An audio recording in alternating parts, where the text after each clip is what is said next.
This is CBC Winnipeg News.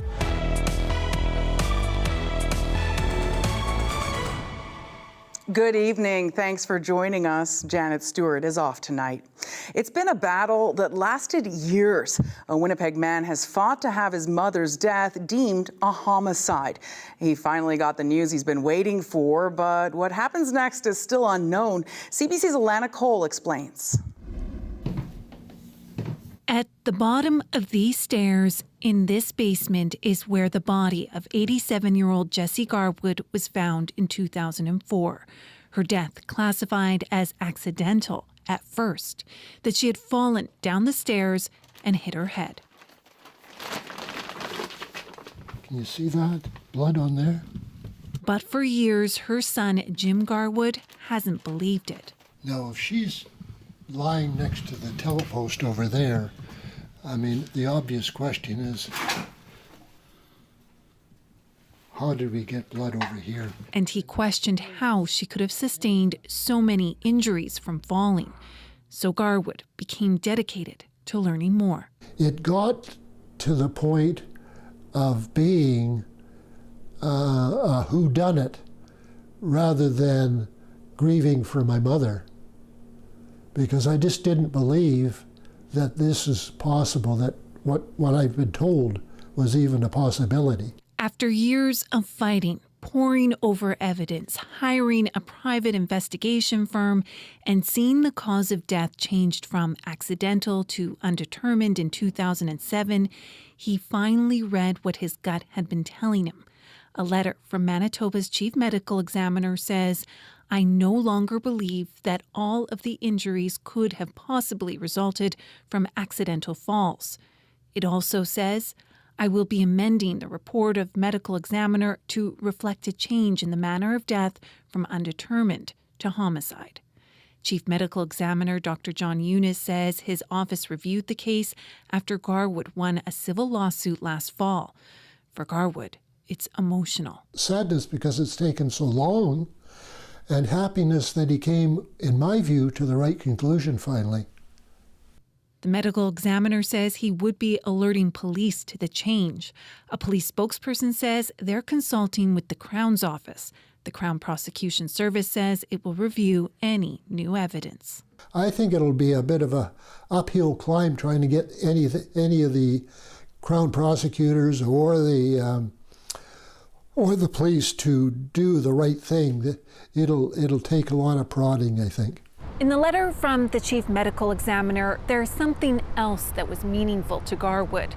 Eunice expressed his gratitude to him and said this would not have been possible without Garwood's tireless efforts to bring this evidence to light. Alana Cole, CBC News, Winnipeg. CBC Manitoba has been following this case for years. You can read more on our website, including details of the civil lawsuit mentioned in Alana's story. Manitoba health officials are asking a judge to throw out a lawsuit filed by the mother of Crystal Mousseau. Crystal died more than 2 years ago during a failed airlift to Ontario. She was seriously ill with COVID-19. Her mother, Elaine, filed a lawsuit in March against Shared Health, Prairie Mountain Health, the Manitoba government, and Keewatin Air. The suit blamed Mousseau's death on bad planning. Court documents filed by the defendants in May deny any allegations of negligence. The province asked for the suit to be dismissed. The province has launched a campaign to attract more doctors. It's hired a recruitment firm with the goal of bringing 150 physicians to Manitoba, with 50 each going to the Winnipeg, rural and northern regions. The government is also loosening some requirements for internationally trained doctors. Those who meet all other standards won't need to hold a licentiate of the Medical Council of Canada, while subspecialists will be fast-tracked to practice in Canada. College of Physicians and Surgeons Registrar Dr. Anna Jomak says the changes won't compromise patient safety. Physicians will still have to undergo some assessments and supervision requirements to ensure that they are competent to practice within their scope of practice. The changes go into effect September 1st. More walkouts this week by employees of Manitoba Liquor and Lotteries. Workers in the distribution center will hit the picket line Tuesday, Wednesday, and Thursday. They'll be joined by staff from all Liquor Mart stores on Wednesday and Thursday. That means many Liquor Mart locations will be closed. The union representing those employees gave an update today on negotiations. Wages remain the biggest sticking point. Liquor and Lottery's latest offer includes 2% annual pay increases for 2022 through 2025. The union says that's not good enough. Well, we know 3.3 for the Premier and herself, that's a fair offer. It's done by CPI, so it's tied to inflation. It avoids peaks and valleys. So it's a fair thing, and we're hoping for the same thing. If it's good enough for her, it's good enough for us. The MBLL responded, saying its offer includes more than just a 2% wage increase. It also warned the strike could have an impact on summer festivals and the hospitality industry. A pipe ceremony was held this morning at Minnegazobi in Anishinaabe as the First Nation prepares for a somber month-long search. The community north of Winnipeg was the site of the former Pine Creek Residential School. A ground-penetrating radar discovered 14 anomalies last year beneath the grounds of a Catholic church. A sacred fire has been lit to show support for survivors throughout the 4-week excavation. Emily Holland is the project's forensic anthropologist and liaison. The context of the work that we're doing, right, is quite sensitive.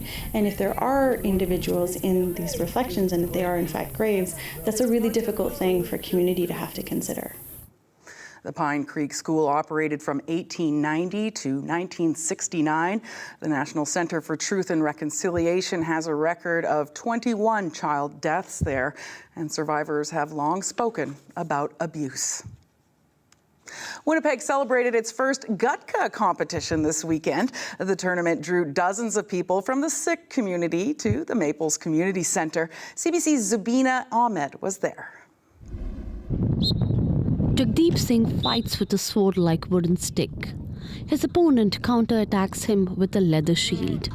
This is Gatka, a form of Sikh martial arts. When you come to play here, then you learn a lot about your language and how the Nihang Singhs that used to play this game lived and what their daily routine was. So it keeps you rooted with them. Singh was inspired by the sport during one of his trips back home to India.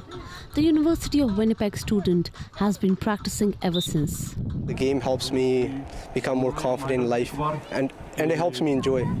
Another participant, Dev Karan Singh, says one cannot be a Sikh without knowing Gatka. It's one of the most fundamental parts of Sikhism, because you can't really be a Sikh without protecting yourself and others. 1, 2, 3, 4. Misl Winnipeg is a youth organization by Sikhs to spread their cultural teachings to the next generation. 2 consecutive. Director Rajbir Singh helped organize the event.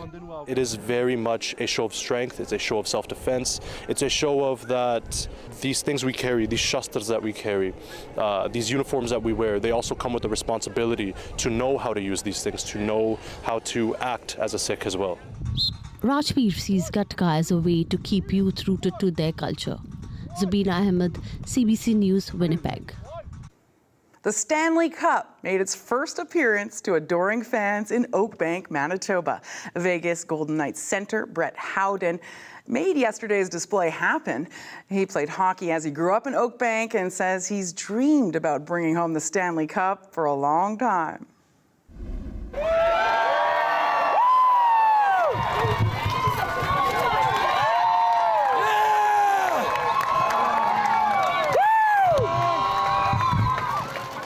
What's it like to be here right now? Yeah, it's really special.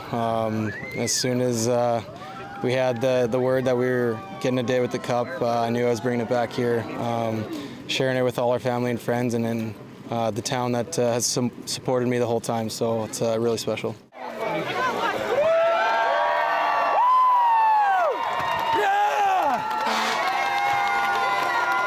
Stanley Cup is amazing to come and see in a small town like this, and local boy done good. Like it's every parent's dream. Everyone's here. I see all the kids here that are like, wow, this could happen to me. I could be in the NHL. I could play in the Stanley Cup. I think it's an amazing thing to happen. It's cool, and I would love to, like, hoist the Stanley Cup. There it is! This is a special day for me and my family as I'm getting to live out my childhood dream today. Always dreamed of winning the cup and bringing it back to Oakbank where I grew up, playing sports in this rink and growing up playing all my years here.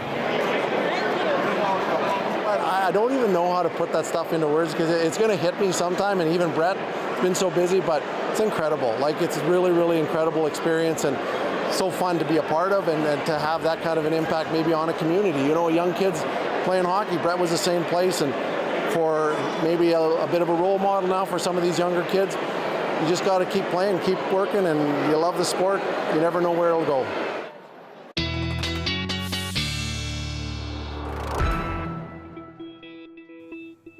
CBC meteorologist John Sauter joins us now with the weather. Sounds like things are really going to heat up again? Yeah, it looks like it is. The next couple of days, we actually have heat warnings to the west of us. I'll show you now where those warnings are. There's everything from air quality advisories to heat warnings in Saskatchewan, all headed toward Manitoba. And farther to the west in Alberta, we've got severe thunderstorm watches and warnings. So we'll head over to the map and show you exactly where those are right now. All right, yeah, we've got the advisories up in northern Saskatchewan. This red area and covering southern Alberta as well is where we have the heat warnings. And that is the heat that is making its way into southern Manitoba.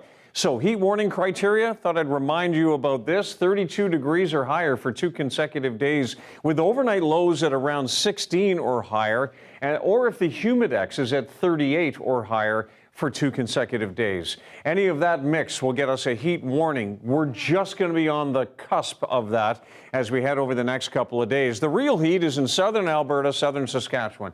But as we get through tomorrow and Wednesday, we're looking at that heat making its way into southern Manitoba and northwestern Ontario. And then following that system, we do see the cooler colors on the contour here moving in. So yes, it will be a little more seasonal second half of the week and on into the weekend. Right now we're at 26, did get to 27 today. Winds are light, pressure is falling gently.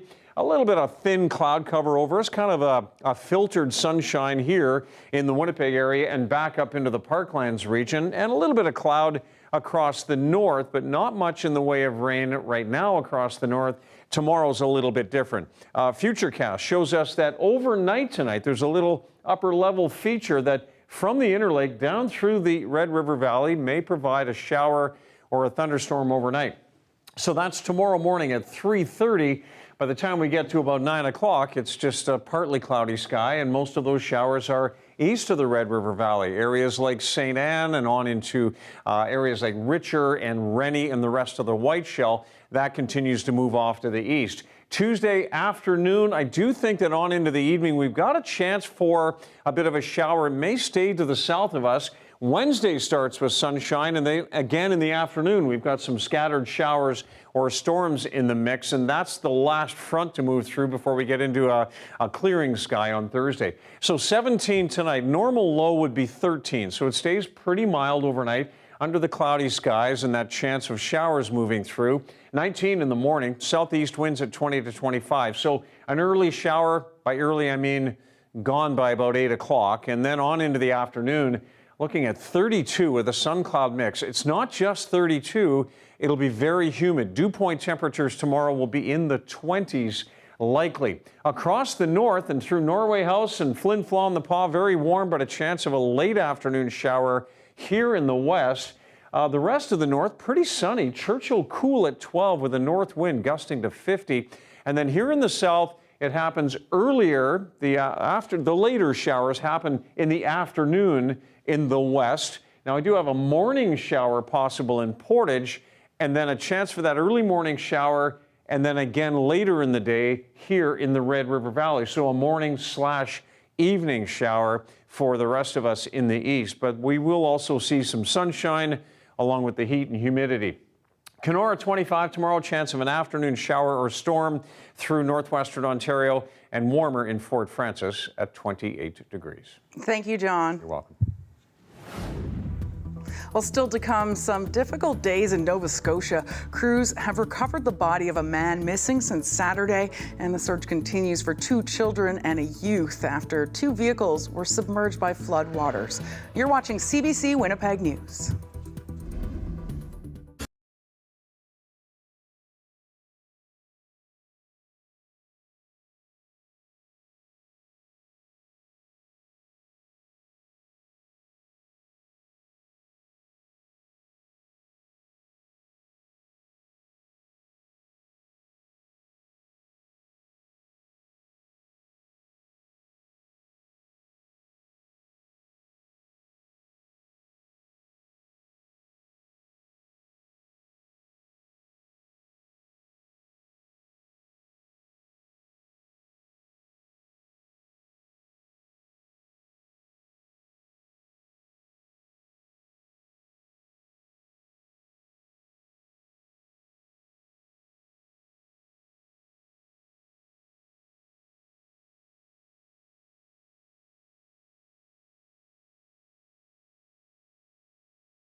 Floodwaters have started to recede in parts of Nova Scotia, and people are now taking stock of the extensive damage to a province already hit hard by other natural disasters. CBC's Sheena Luck reports.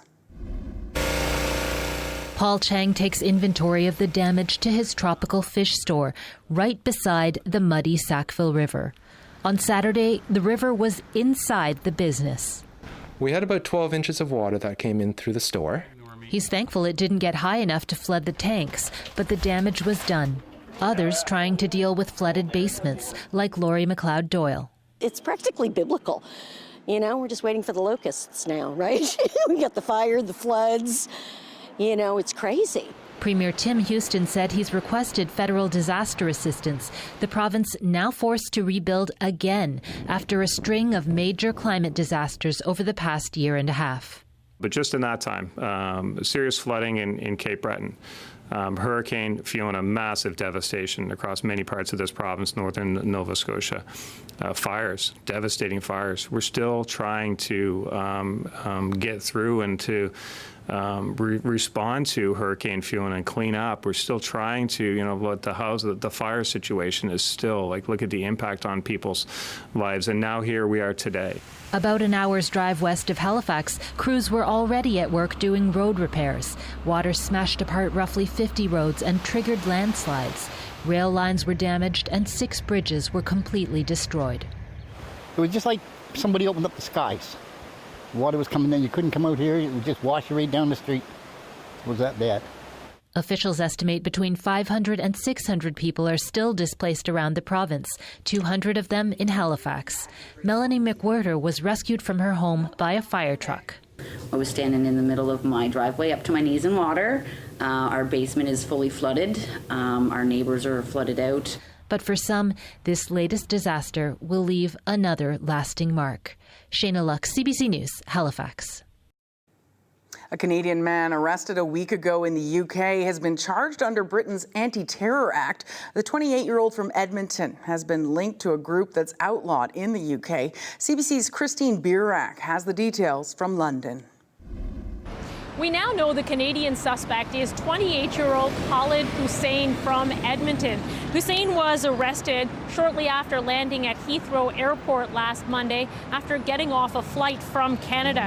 Hussein has now been charged with membership of a proscribed organization under the UK's Terrorism Act 2000. That organization or group is called the Islamic Thinkers Society, and it is banned here in the UK, but it's worth noting it is not a banned organization in Canada.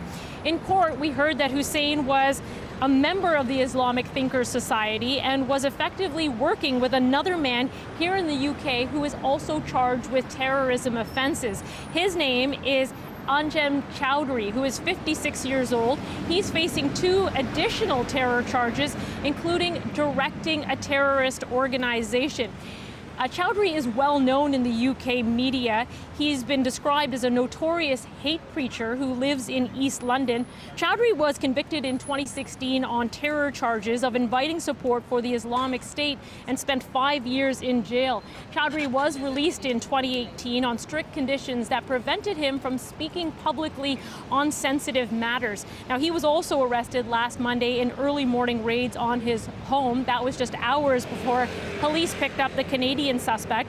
Now, both men have been remanded in custody and they are set to appear in court again in early August. Christine Birak, CBC News, London. CBC News has learned the Prime Minister will shuffle his cabinet on Wednesday. Some significant changes are expected. CBC's Catherine Cullen has the latest on what we know and what to watch for.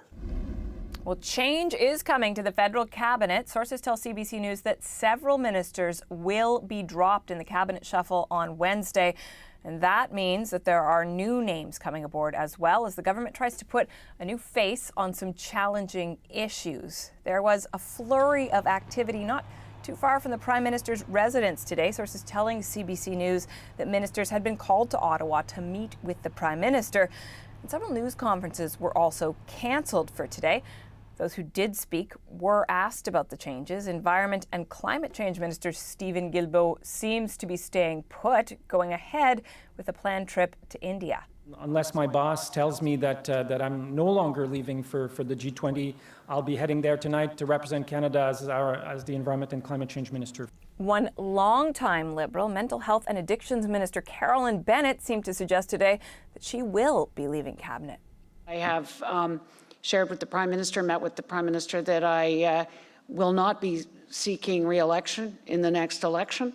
CBC News has also learned from sources not authorized to speak publicly that Deputy Prime Minister Chrystia Freeland will remain Finance Minister. A couple of other members of Cabinet who are going to stay in Cabinet but switch jobs. We've learned that Dominic LeBlanc, who is currently Minister of Intergovernmental Affairs, will take on new responsibilities. Also, Jeanette Petitpas-Taylor, Minister of Official Languages for now. So those are a couple of pieces of the puzzle, all in service of a bigger goal, which is the government hoping to freshen up its message in areas where it has struggled, the economy being a key part of that. Inflation does seem to be coming under control, but many Canadians are still struggling to get by, and the housing crunch is something that many are feeling acutely.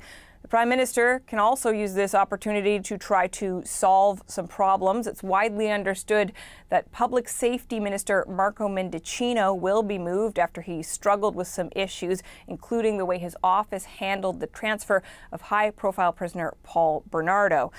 We're going to get a fuller picture, the full picture, of how the Prime Minister plans to forge ahead, how he's going to reshape his team and perhaps his message when he shuffles his cabinet on Wednesday. Catherine Cullen, CBC News, Ottawa. Still ahead, John Sauter brings us the Manitoba forecast. You're watching CBC Winnipeg News.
And here's your 7-day forecast. Could see a very early morning shower tomorrow and then some more evening showers tomorrow. And in the middle, it's just hot and humid. Same kind of day on Wednesday. We could end the day with some showers or thunderstorms after heat and humidity. And then it's a lot more seasonal, a lot more comfortable. Humidity levels will drop mid-20s heading toward and heading right through the weekend. An annual competition has wrapped up for another year in Key West, Florida. Nearly 140 men gathered over the weekend for the Ernest Hemingway Look-alike contest. And after 3 rounds of voting, 68-year-old Garrett Marshall won top honors. Here's your Daily Lift.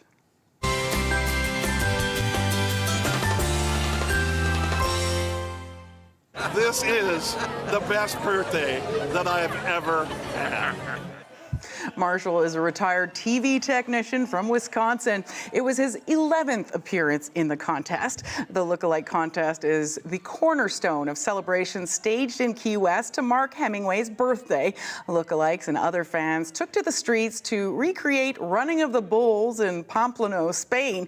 Hemingway made the event famous in his novel The Sun Also Rises. The Nobel Prize-winning author was born near Chicago, July 21st, 1899, and lived in Key West in the 1930s. Hemingway wrote For Whom the Bell Tolls and To Have and Have Not while living in the Florida Keys. He really did look like him. Yeah, I guess you pretty much have to have a gray beard to get into the contest. Yeah. Gotta have a beard. That was the CBC Winnipeg News at 6. We'll be back at 11. Hope you have a great evening. See you later.